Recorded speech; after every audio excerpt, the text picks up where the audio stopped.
Hola, ¿cómo están? Mi nombre es Iván Carrillo. Les doy la bienvenida al noticiero científico y cultural iberoamericano NSC. Acompáñenme en este recorrido de 30 minutos para explorar cómo el conocimiento y la cultura transforman nuestras vidas. Este espacio es gracias a la Asociación de Televisiones Educativas y Culturales Iberoamericanas, ATEI, y también está a su alcance en la plataforma Dailymotion. ¿Cuáles serán las alternativas de supervivencia ante la amenaza del cambio climático? ¿Existe un plan B si la Tierra se vuelve inhabitable?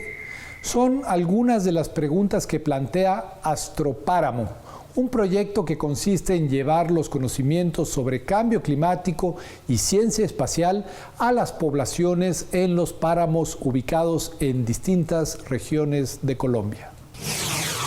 Juntando la astronomía y el cambio climático, en 3 zonas rurales cercanas al páramo de Santurbán, los jóvenes están aprendiendo sobre el impacto que tienen diferentes fenómenos en la atmósfera terrestre como estrategia para solucionar problemáticas propias de su contexto. No pensábamos que esto iba a pasar, pero un proyecto enfocado en la zona rural, en la divulgación científica en la zona rural, pues genera un impacto muy positivo en evitar que los estudiantes deserten, porque realmente están muy disparadas las deserciones en esos lugares.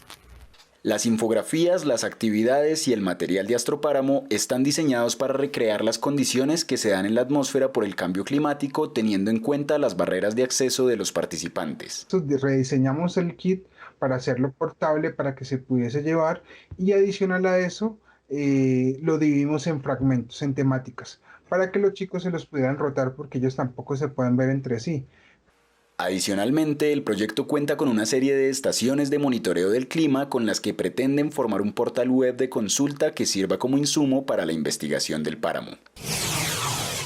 Hace unos 5.000 años surgió en los Andes peruanos la civilización más antigua de América, conocida como Caral.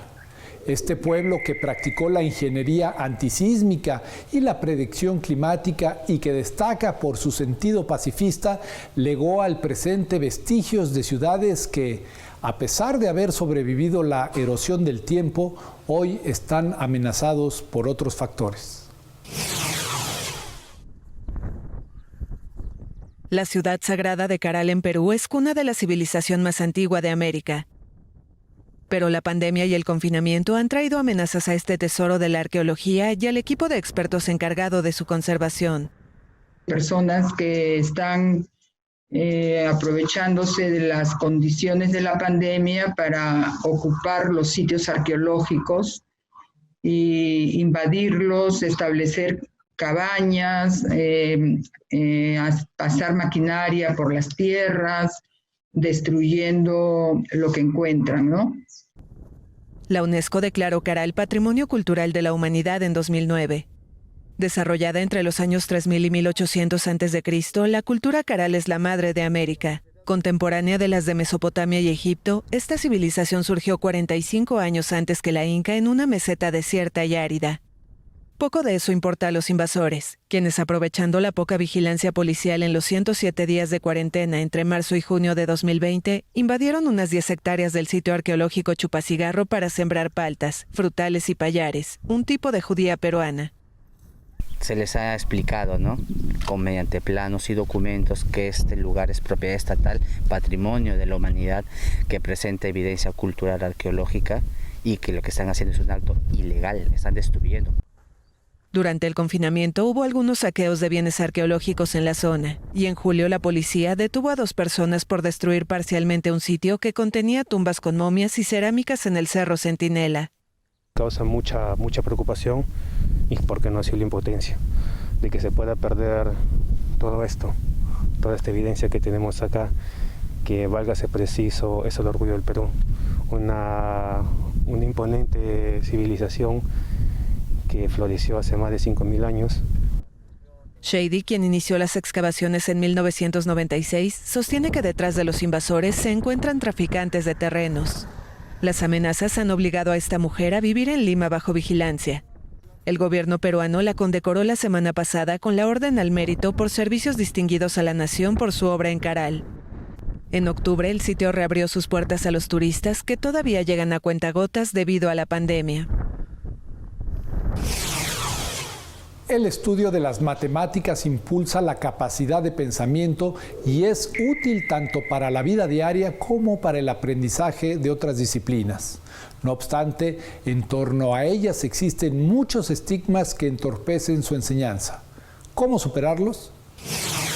¿Te has preguntado por qué a muchas personas no les gustan las matemáticas? Definitivamente es un estigma social difícil de explicar hacia una ciencia tan fundamental. Desde chicos escuchamos en nuestras casas, no, a ver, mejor hay que preguntarle a tu tío que es el bueno en matemáticas, a ver cómo le hacemos para ayudarte a hacer tu tarea, porque yo no soy bueno. Como que hay un miedo ahí que no debería existir, porque realmente las matemáticas no son un objeto misterioso y tenebroso, algo así, ¿no? Todo el mundo las usa. Nuestra realidad, como la tal que conocemos, existe gracias a que existen las matemáticas tanto puras como aplicadas. La respuesta podría encontrarse en la falta de enseñanza especializada y la concepción negativa de esta materia que se va pasando de generación en generación. Cuestiones como que no todos los docentes, por ejemplo, en primaria o en preescolar, digamos, tienen una especialización, por ejemplo, en el área de matemáticas. Casi todos vienen como de normal, básica, y creo que por años también se ha estado como replicando esta representación social o colectiva que se tiene respecto a las matemáticas. Yo escucho todavía en secundaria algunos docentes, los mismos docentes de matemáticas u otras materias, que van como replicando, ¿no? Esa misma experiencia que regularmente no es tan positiva y a veces también es transmitida con los alumnos, ¿no? Pero, ¿es posible cambiar esta percepción tan arraigada? Sí, creo que los estigmas se terminan o se modifican con conocimiento y con el encuentro. O sea, yo regularmente creo que estigmatizamos las cosas porque las vemos desde afuera. Yo creo que cuando realmente experimentas nuevas experiencias, de repente puedes como tú mismo resignificar eso que pensabas sobre algo. Y me parece que con las matemáticas puede ser una situación muy similar. Para el NSC, desde Guadalajara, México, Daniela Ruiz Velázquez. Los arrecifes artificiales son estructuras que se sumergen a una determinada profundidad con el objetivo de fomentar y proteger los ecosistemas marinos. Estas estructuras ayudan a combatir la degradación que provocan las actividades humanas, la contaminación y la acidificación de los océanos. Aunque nunca podrán sustituir a los arrecifes naturales, los arrecifes artificiales son una opción para la conservación. Gracias a sus beneficios para mantener la diversidad de peces, evitar la erosión y crear un corredor de protección, los arrecifes artificiales se han convertido en un paso hacia la recuperación de la vida marina en Costa Rica. Así lo explica César Vargas, gerente de Relaciones Corporativas de Punta Leona. Y siendo que toda la vida hemos trabajado con los bosques y con otro tipo de proyectos y que Costa Rica tiene muchísimo océano, decidimos nosotros hacer un esfuerzo especial, ¿verdad? Y un proyecto único en la región para poder tener arrecifes artificiales. Uno de estos proyectos se ubica en Playa Blanca, provincia de Punta Arenas, en el Pacífico, un sitio 5 estrellas de bandera azul ecológica por la limpieza de sus aguas, en donde se han instalado 14 estructuras tipo campana, con un peso entre los 250 y 600 kilos, que se han transformado en hábitat para muchas especies. Carlos Pérez es biólogo del estatal Instituto Nacional de Aprendizaje. Y considero que este tipo de esfuerzos van a colaborar y aumentar más este tipo de campañas, ¿verdad? Además que personas que lleguen a visitar estos arrecifes artificiales van a recibir de manera directa una educación ambiental en cuanto a la conservación del recurso marino.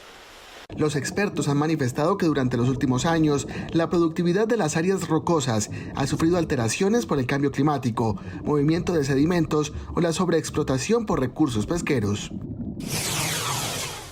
¿Por qué los hombres somos más susceptibles a presentar complicaciones con la COVID-19?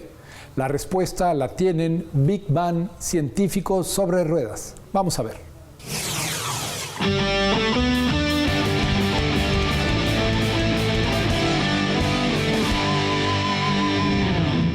Hola, Soy Ricardo Moure, biólogo, doctor por la Universidad de Barcelona y divulgador con Big Bang Ciencia. Seguro que muchos de vosotros y vosotras habéis escuchado en las noticias que las personas obesas tienen mayor riesgo de tener complicaciones cuando sufren la infección por el COVID-19. Y además seguro que también habéis oído que en general hay más hombres con complicaciones por COVID. Y esto podría estar relacionado, porque los hombres y las mujeres almacenamos la grasa de forma distinta en el cuerpo. Las mujeres, si os habéis fijado, soléis acumular la grasa en los pechos y en las caderas y las extremidades por todo el cuerpo. Grasa que se llama subcutánea, es decir, que está debajo de la piel. Sin embargo, los hombres tendemos a almacenar la grasa aquí, en la barriga. Esos típicos hombres con la barriga para afuera y el culo para adentro. Pues eso, esa grasa que llamamos visceral es muy peligrosa porque está debajo de los músculos abdominales y está infiltrada, mezclada entre nuestros órganos, entre nuestras vísceras, está cerca del hígado, de las arterias que conectan con el corazón, de los intestinos y todos los productos de desecho y los productos inflamatorios que tiene esa grasa son muy peligrosos para nuestro cuerpo y al estar allí causan mucho más daño. De hecho, se cree que esa es una de las razones por las que los hombres vivimos menos tiempo que las mujeres. Pero ojo, las mujeres también tenéis que tener cuidado, porque a partir de la menopausia, como perdéis las hormonas femeninas, comenzáis a almacenar la grasa como la almacenamos los hombres. Así que cuidado todos, a cuidarse, porque no es una cuestión de estética, es una cuestión de salud. Muchas gracias.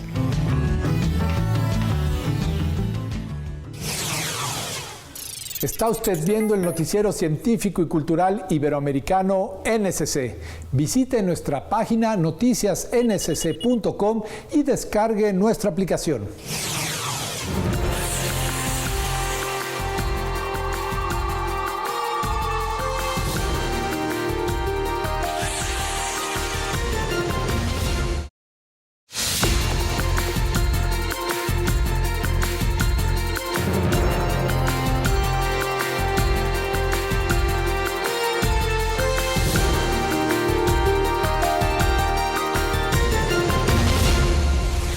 La cría en cautividad de especies amenazadas y su posterior reintroducción es una estrategia de conservación ex situ, es decir, desarrollada fuera de su hábitat natural y cada vez más frecuente por el deterioro de los hábitats y por la urgencia de evitar la extinción de poblaciones pequeñas. La siguiente historia tuvo lugar en el Ecuador. 35 boas constrictor y 9 tortugas de la especie Motelo fueron liberadas por personal técnico del Ministerio del Ambiente de Ecuador en el Parque Nacional Yasunín, en la región amazónica. Las serpientes, madre y crías, habían sido rescatadas en cercanías de un hotel en la zona de Joya de los Hachas, gracias a un aviso ciudadano. Por su parte, las tortugas fueron recuperadas en la localidad de Francisco de Orellana en varios operativos de las autoridades ambientales. Una vez recibieron atención veterinaria y se confirmó que su condición era estable, los reptiles fueron liberados con ayuda de miembros de la comunidad Quichua Añangú, que acompañó a los técnicos en un recorrido de 3 horas desde Francisco de Orellana. De esta manera, ascienden a 169 las liberaciones de especies silvestres en lo que va del año en Ecuador. Son muchos los beneficios potenciales que se le atribuyen a los cannabinoides, es decir, al principio activo de la cannabis o de la marihuana, como también se le conoce. Actualmente esta planta ya está en el mercado en varios países en el mundo y se considera que sirve como antiinflamatorio, analgésico, reparador del tejido nervioso, anticonvulsionante e incluso antitumoral, aunque lo cierto es que todavía falta mucha investigación para poder comprobar científicamente estos efectos.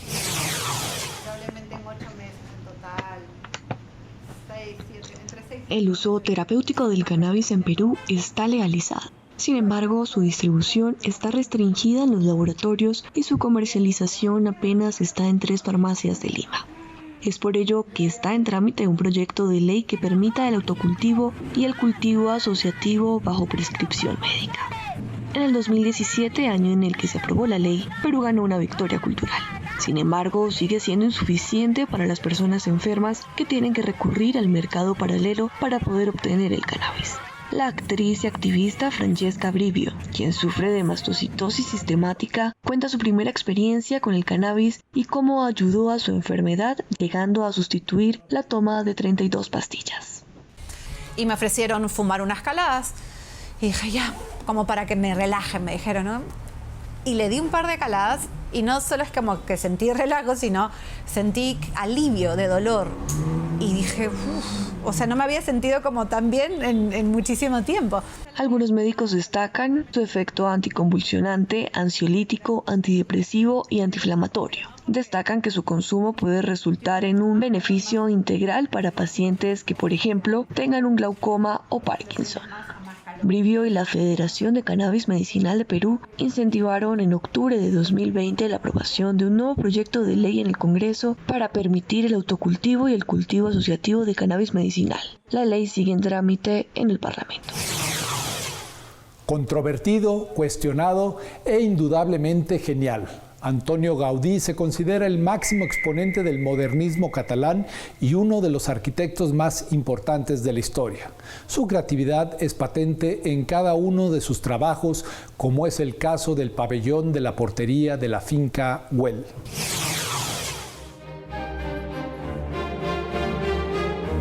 Se trata del pabellón de la portería de la finca Güell, ¿vale? Es un encargo que recibe Gaudí entre el año 1883 y acaba de construirlo en 1887.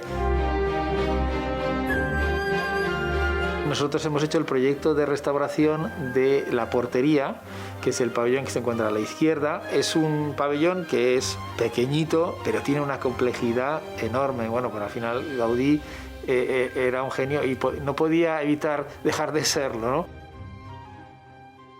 Lo más singular de esta portería es que, a pesar de toda esa complejidad decorativa y lo que tiene, está construido con muros de tapia, de tierra. Es un muro de tierra apisonado, porque el propio Gaudí dice que al final es una técnica muy económica y que tiene muy buen aislamiento térmico. Es decir, es una lección también para la arquitectura contemporánea usar materiales pobres para poder hacer edificios muy interesantes. No es incompatible una cosa con la otra. Lo que hemos hecho ha sido el estudio realmente del edificio. Sí que había algunos estudios ya hechos, evidentemente, porque era un edificio muy conocido, con lo cual había estudios hechos, pero nosotros lo que hemos hecho ha sido el estudio histórico, el estudio constructivo, y luego nos hemos centrado en el estado actual de conservación del edificio, que era por el que realmente nos han llamado, ¿no? Con lo cual tenía problemas de humedades, por ejemplo, bastante importantes. La cubierta tiene bastante filtración de humedades, y luego un tema muy importante que hemos tenido que estudiar, el tema de la ventilación. La ventilación natural se había tapado, se había bloqueado, porque en un determinado momento cerraron esas ventilaciones naturales que Gaudí había pensado. Entonces, eso lo que impedía la ventilación natural, y por lo tanto se estaba formando también una condensación interna de las cúpulas, que unido a la infiltración por la cubierta, pues había creado una serie de problemas en las propias cúpulas del edificio, ¿no? Y eso era uno de los motivos, de los principales motivos de intervenir en el edificio. Y el otro era el tema de la tapia también, del muro de tierra, que también por la humedad tenía una serie de posibles daños. Entonces nos habían llamado también como expertos en el sistema constructivo de tierra y de muros de tierra para ver qué tipo de daño podía haber tenido el edificio. A partir del estudio, lo que hemos hecho también es el proyecto de conservación, que es un proyecto muy conservativo, donde pues lo que tratamos es de solucionar todos los problemas y recuperar también, que es otra cosa que hemos hecho en el estudio, estudiar los interiores también, porque tenía todavía los acabados originales que hemos tenido que descubrir tras varias capas de pinturas posteriores, pues tenía todavía pues todas las pinturas originales de la época de Gaudí, digamos los primeros revestimientos, y eso también la idea es poderlo recuperar.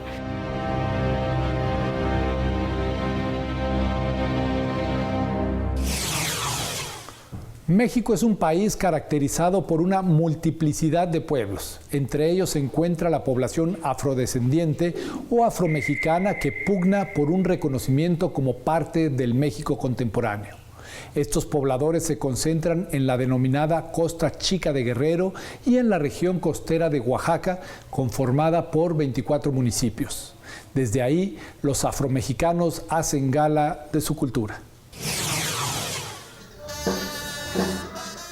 Con influencia africana mezclada con la indígena y la católica, los afromexicanos celebran a San Nicolás en Coajinicuilapa, en el sureño estado de Guerrero. De hecho, todos somos orgullosamente afromexicanos o afrodescendientes. Yo me siento orgullosamente porque igual soy de piel negra y vengo de origen africano. En México existen 1,5 millones de afrodescendientes entre sus 128 millones de habitantes. Por ello es común escuchar que en el país no hay población negra. Los primeros africanos llegaron con el conquistador Hernán Cortés en 1519. Una década después empezaron los cargamentos de esclavos, que se aceleraron entre 1580 y 1650 por la enorme mortandad indígena. Unos 250,000 arribaron en ese lapso, especialmente del Congo y Angola, repartidos por todo el territorio, según historiadores. Hicimos un museo para que quede como una piedra que sí existimos alguna vez. Y espero que nos recuerden los que vienen en el 2000 que sigue. La esclavitud quedó abolida en México en 1857. Pero en el siglo XVIII muchos ya habían obtenido su libertad y se hicieron arrieros, pescadores o vaqueros. Afrodescendientes de otras regiones que huían de la esclavitud llegaron a Coajinicuilapa. Aislados del poder central, preservaron mucho su cultura original y reivindican esta herencia, así como la negritud de personajes como Guerrero y José María Morelos, héroes de la independencia. A los niños, sobre todo pequeños, les va motivando desde pequeños a que vayan aceptando su origen, porque existe la negación aún. ¿Quién quiere ser descendientes de esclavos, verdad? Nadie. Pero el paraíso de la negritud en Coajinicuilapa se está extinguiendo por el racismo reflejado en un histórico abandono oficial y costumbres como mezclarse con blancos para, como se dice comúnmente, mejorar la raza. En Coajinicuilapa, los más humildes son aquellos con rasgos africanos más marcados. Al mundo le hemos estado diciendo que la gente afromexicana, debido al racismo interiorizado, debido al blanqueamiento que ha surgido desde años y años, de generación en generación, es que yo soy un resultado de ello, ¿no? Yo soy afromexicana porque quiero y porque puedo. Según cifras oficiales, el 15,5% de los afromexicanos son analfabetos, contra la media nacional de 5,5%. Solo el 15% gana más de 3 salarios mínimos, frente a 30% del resto de mexicanos. Por segundo año consecutivo, el foro cinematográfico más importante del mundo, el Festival de Cannes, tendrá que ser aplazado como consecuencia de la pandemia. No es la primera vez que enfrenta desafíos. De hecho, su origen se remonta a las vísperas de la Segunda Guerra Mundial, cuando surgió como oposición a la Bienal de Cine Veneciano, organizada por Mussolini y Hitler. La pandemia de COVID-19 obliga a aplazar nuevamente el Festival de Cine de Cannes. Los organizadores anunciaron el lunes que la celebración que tradicionalmente tiene lugar en mayo será retrasada a julio. El certamen de cine más importante del mundo se llevaría a cabo ahora entre el 6 y el 17 de julio. La crisis sanitaria ya obligó a cancelar la edición del año pasado y fue reemplazada por una selección simbólica de 56 películas. Además de otorgar prestigiosos galardones, Cannes es una vitrina esencial para la industria cinematográfica duramente golpeada por la pandemia. Este año la Berlinale, el primer festival importante del calendario, renunció a su edición clásica y anunció un programa en línea en marzo, con proyecciones abiertas al público en la capital alemana en junio. En verdad es un gusto que nos hayan acompañado en el noticiero científico y cultural iberoamericano NSC. Agradecemos a los socios de ATEI que a través de sus plataformas hacen posible este noticiero, al igual que a las agencias informativas AFP, EFE, Notimex, Xinhua, Euronews y Deutsche Welle. Soy Iván Carrillo, los invito a visitar nuestra página noticiasncc.com y a utilizar nuestra aplicación. La próxima semana más información científica y cultural.